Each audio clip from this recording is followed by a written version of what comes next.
ಇನ್ನು ಸದನದಲ್ಲಿ ಸಿಎಜಿ ವರದಿ ಮಂಡಿಸಿದಂತಹ ಸಿಎಂ ಸಿದ್ದರಾಮಯ್ಯ ಅವರು 2023-24ರಲ್ಲಿ ಗ್ಯಾರಂಟಿಗಳಿಗೆ 63,000 ಕೋಟಿ ರೂಪಾಯಿ ಸಾಲ ಮಾಡಿರೋದಾಗಿ ಹೇಳಿದ್ದಾರೆ. ನಿವ್ವಳ ಮಾರುಕಟ್ಟೆ ಸಾಲ ಮಾಡಿರೋದಾಗಿ ಸಿಎಜಿ ವರದಿಯಲ್ಲಿ ಹೇಳಲಾಗಿದೆ. 2022 ಮತ್ತು 23ರ ಸಾಲಕ್ಕಿಂತ 37,000 ಕೋಟಿ ಹೆಚ್ಚುವರಿಯಾಗಿ ಸಾಲ ಮಾಡಿದಾರಂತೆ. ರಾಜಸ್ವ ವೆಚ್ಚದಲ್ಲಿ 15% ಗ್ಯಾರಂಟಿ ಯೋಜನೆಯ ಪಾಲಾಗಿದೆ. ವಿತ್ತೀಯ ಕೊರತೆ ಸುಮಾರು 65,522 ಕೋಟಿ ರೂಪಾಯಿಗೆ ಹೆಚ್ಚಳವಾಗಿದೆ.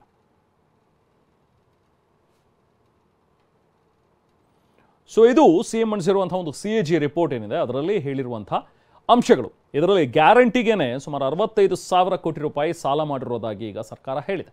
ಗೃಹಲಕ್ಷ್ಮಿ ಯೋಜನೆಗೆ 16,964 ಕೋಟಿ ರೂಪಾಯಿ ಸಾಲ.